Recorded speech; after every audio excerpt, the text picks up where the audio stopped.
الرحمن الرحیم نحمده ونصلی علی رسوله الکریم اما بعد قال النبی صلی اللہ علیہ وسلم انما الاعمال بالنیات او کما قال علیہ الصلاة والسلام صاحب العزت والاحترام حضرات علماء کرام اور عزیز طلبہ، پہلی بات تو یہ ہے کہ اللہ تبارک و تعالیٰ نے اپنا علم عطا فرمانے کے لیے، قرآن مقدس کی تعلیم عطا فرمانے کے لیے اس طبقے کو امت میں منتخب فرمایا۔ تو نمبر 1 پر تو یہ امت خیر امت ہے۔ نمبر 2 پر اللہ کے نبی نے فرمایا کہ سب سے زیادہ خیر ان لوگوں کے لیے ہے جو قرآن کے پڑھنے پڑھانے والے ہیں۔ خیرکم من تعلم القرآن وعلمہ۔ تو نمبر 1 خیر امت، نمبر 2 پر قرآن کریم کی جو نسبت ہم لوگوں کو لگی یہ اور بڑی خیر ہو گئی۔ اس لیے اکثر میں یہ کہتا ہوں، مطلب یہ جو طلبہ بیٹھے ہوئے ہیں، علماء تشریف فرما ہیں،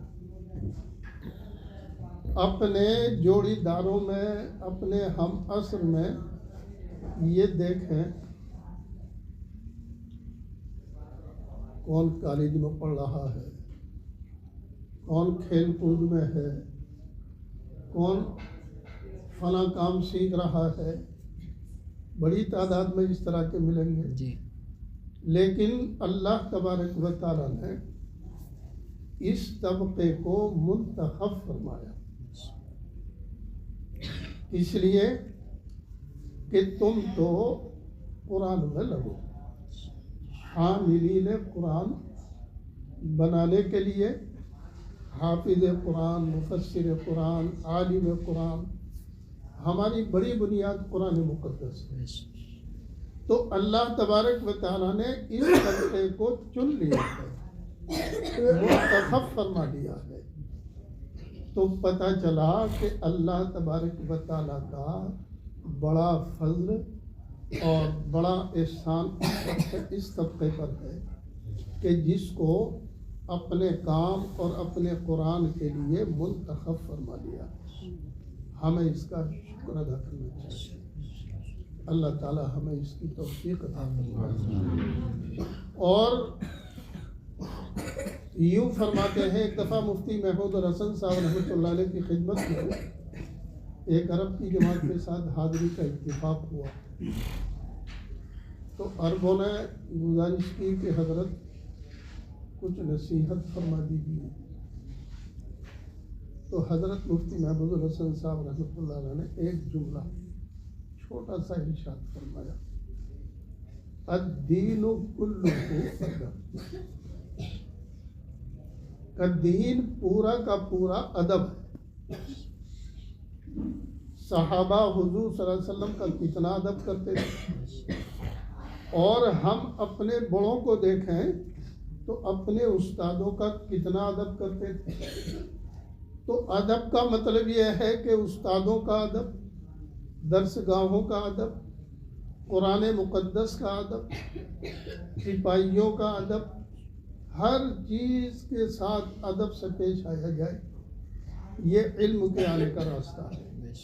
حضرت مولانا شبلی صاحب تھانوی رحمۃ اللہ علیہ کا معمول یہ تھا کہ یوں ہی کسی کتاب کے اوپر کتاب رکھ دیں نہ، ان کے یہاں معمول تھا کہ یہ کتاب کس علم کی ہے اور اس کا درجہ کیا ہے۔ تو بڑے درجے کی کتاب نیچے نہیں رکھتے تھے، اوپر رکھتے تھے، یہ کتابوں کا ادب۔ تو اس لیے دین ادب کے راستے سے آتا ہے۔ تو طلبا کے لیے بہت ضروری ہے کہ استادوں کا ادب کریں، اور اساتذہ بھی آپس میں ایک دوسرے کا ادب کریں، چھوٹے بڑے تعلیم میں بھی پڑھانے میں بھی ہوتے ہیں، تو اس کی فکر کی جائے۔ اللہ تعالیٰ سب کو اس کی توفیق عطا فرمائے۔ بڑی دولت ہے ادب۔ مجھے ایک واقعہ یاد آیا، بس وہ سنا دیتا ہوں۔ حضرت بایزید بستامی رحمۃ اللہ علیہ، ان کی اماں کو فکر ہوئی کہ میں اسے پڑھا دوں، لے کر کے استاد کی خدمت میں پہنچی۔ یہ اس زمانے کی بات ہے کہ استاد بھی بڑے بڑے ولی ہوتے ہیں، انتہائی قابل، شب بیدار، اللہ والے۔ پیش کرنے کے بعد یہ درخواست کی کہ حضرت میں یہ چاہتی ہوں کہ میرا بیٹا قابل بن جائے، قابل بنا دیجیے اس کو۔ تو استاد محترم نے خصوصی توجہ ان پر رکھی اور نگرانی کرتے رہے۔ ایک مرتبہ بایزید بستامی کو شوق پیدا ہوا، اماں کی یاد ستا رہی کہ کسی طریقے پر اماں سے ملتے ہوں، بچپن کا زمانہ۔ تو استاد سے کہا کہ مجھے اماں کی یاد بہت آ رہی، تھوڑی سی چھٹی دے دیں، میں مل کے اور واپس آ جاتا ہوں۔ تو استاد کو یہ جملہ یاد تھا کہ ان کی اماں یہ کہہ کے گئی تھی کہ بایزید کو قابل بنانا ہے، اتنے اسے آنے نہیں دینا ہے۔ تو ابھی یہ قابل بنا نہیں، تو منع کیا، مگر انہوں نے پھر بار بار اصرار کیا۔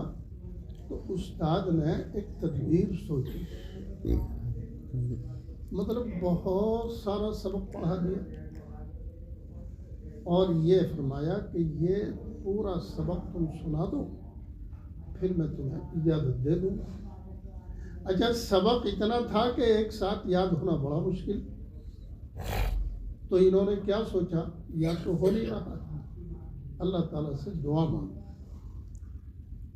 چونکہ ایک عشق تھا دل میں اماں سے ملاقات کا، تو اس کو پورا کرنے کے لیے دعا مانگی۔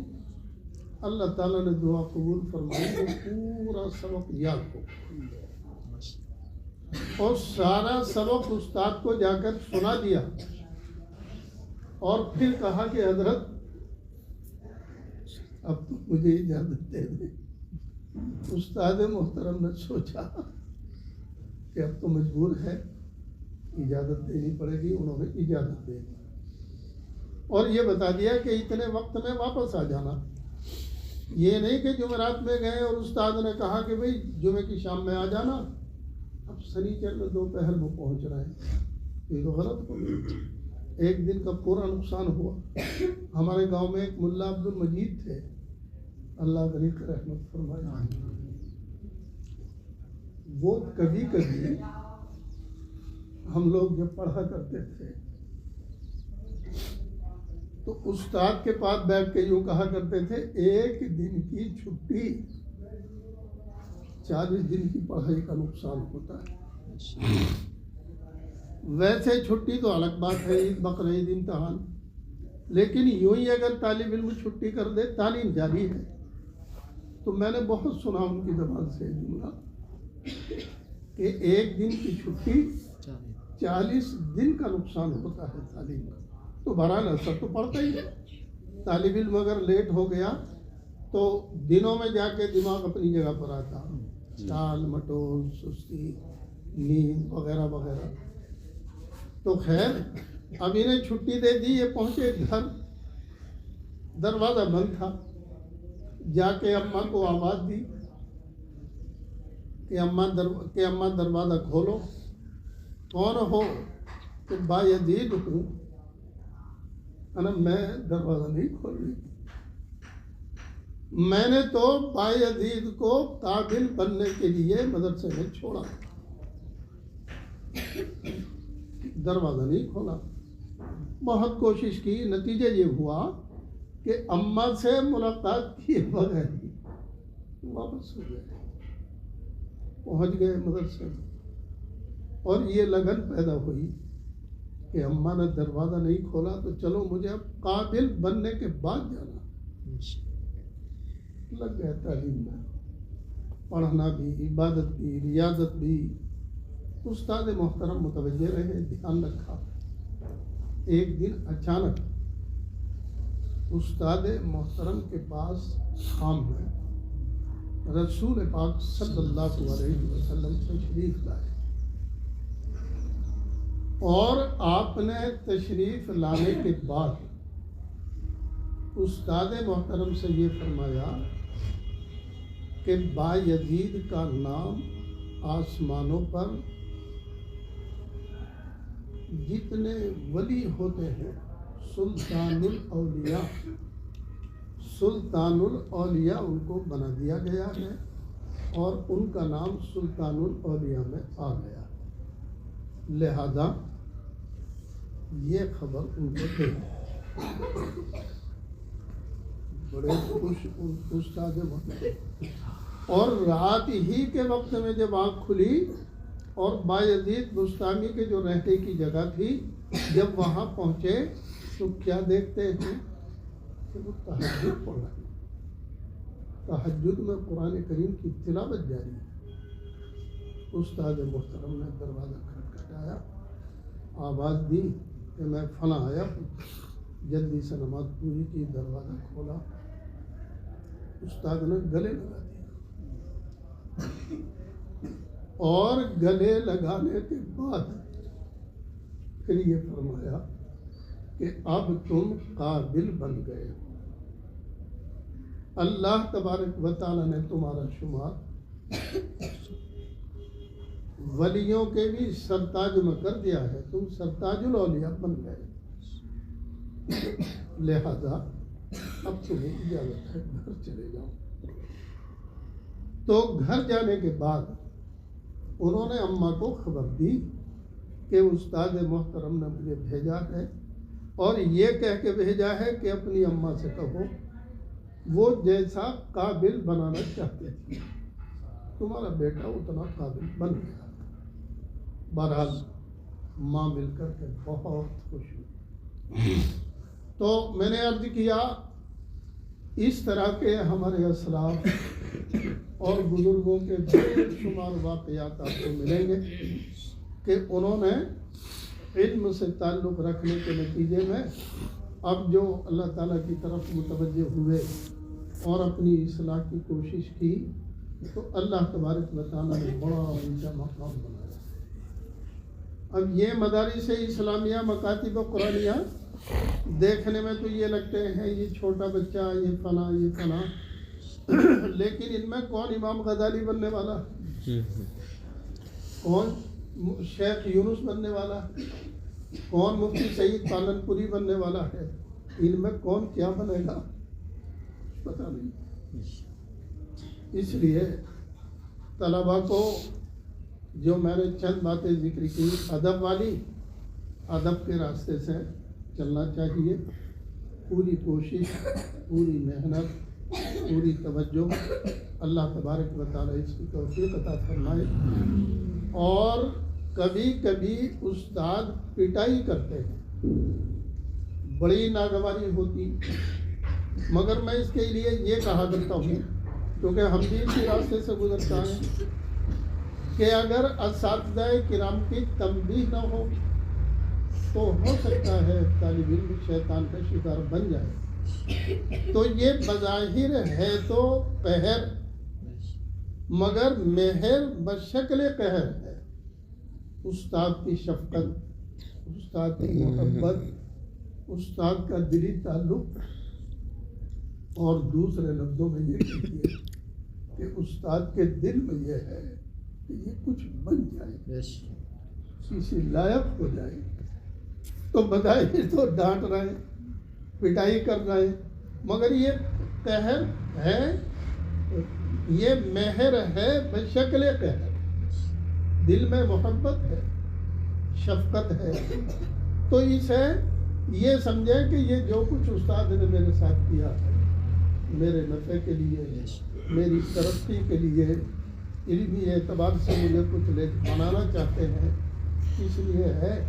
اس لیے استادوں کا ادب, درس گاہوں کا ادب, اور نیت یہ ہو کہ جب اللہ تعالیٰ نے مجھے چھانٹ لیا, قرآن کریم میں لگا دیا ہے اور قرآن کریم کی خدمت میرے سپرد کر دی ہے, تو مجھے والہانہ طریقے پر اپنی نیت کو درست رکھنا ہے.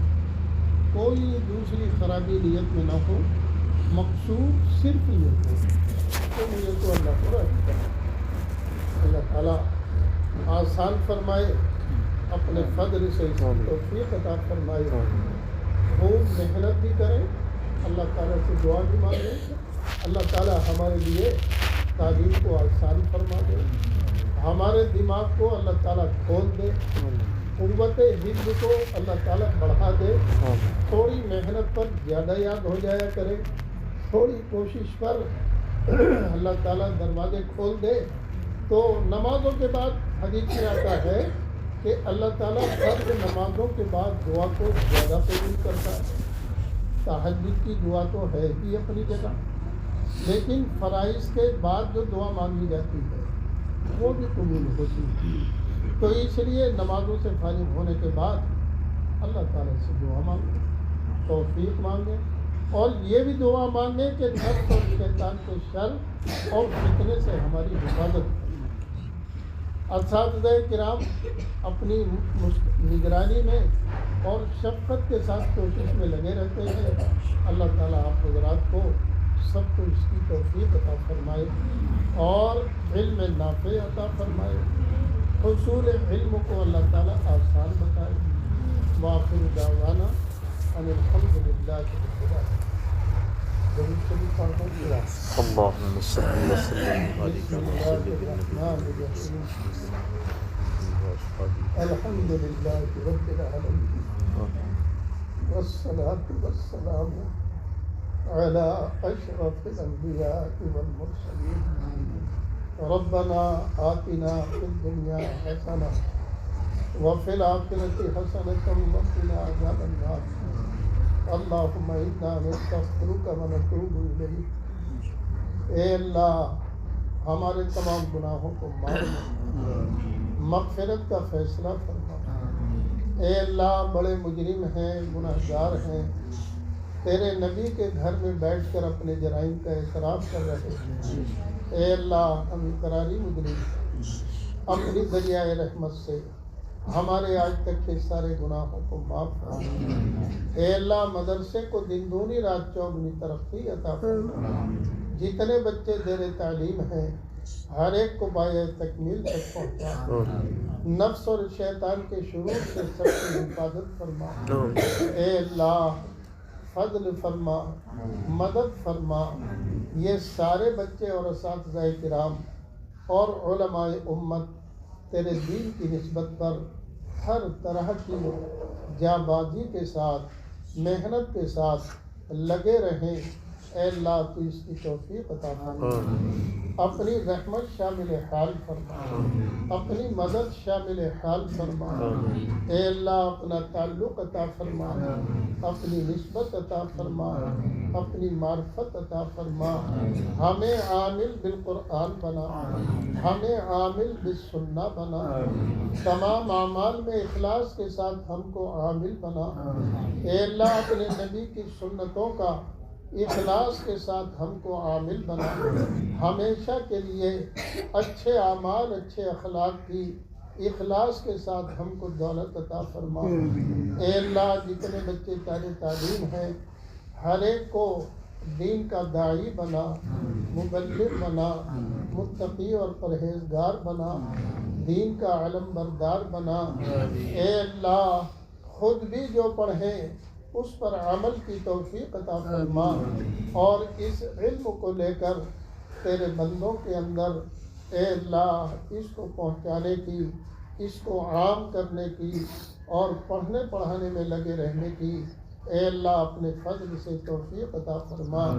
جب آپ نے منتخب فرما ہی لیا اے اللہ اس انتخاب میں ہم سب کو شامل فرما، ترقی عطا فرما، نفس اور شیطان کے شرور سے ہم سب کی حفاظت فرما۔ اے اللہ اپنی رضا کا شوق عطا فرما، اپنی رضا کا جذبہ عطا فرما، ہمارے اخلاق کو فاضلہ مقبولہ بنا، ہمارے اعمال کو صالحہ مخلصانہ بنا۔ اے اللہ ہم سب کی اصلاح و تربیت کا فیصلہ فرما۔ اے اللہ مدرسے کی تمام ضروریات کو اپنے فضل سے تکفل فرما۔ اے اللہ جتنی ضرورتیں ہیں اپنے مومن بندوں کے دلوں کو مدرسے کے تعاون کی طرف مائل اور متوجہ فرما۔ اس کو دین کا گہوارہ بنا، اخلاص کا گہوارہ بنا، تیرے دین کے علم بردار پڑھے اور یہاں سے فارغ ہو کر آگے جائیں۔ اے اللہ اس کی صورتیں اور شکلیں پیدا فرما۔ ہم میں سے جتنے بیمار ہیں ہر ایک کو شفاء کاملہ عطا فرما، صحت کلی عاجلہ دائمہ مستمرہ عطا فرما۔ محض اپنے فضل سے ایمان پر خاتمہ بالخیر فرما، قبر کے عذاب سے ہم سب کی حفاظت فرما، قیامت کے ہولناک منظر میں عرش کا سایہ اور اپنے نبی کی شفاعت عطا فرما۔ اے اللہ اپنی رضا اور خوشنودی عطا فرما کر جنت الفردوس میں اعلیٰ مقام عطا فرما۔ محض اپنے فضل سے ہماری دعاؤں کو قبول فرما۔ حضرت رسول پاک صلی اللہ علیہ وسلم کے صدقے اور طفیل میں قبول فرما۔ ربنا تقبل منا انك انت السميع العليم برحمتك يا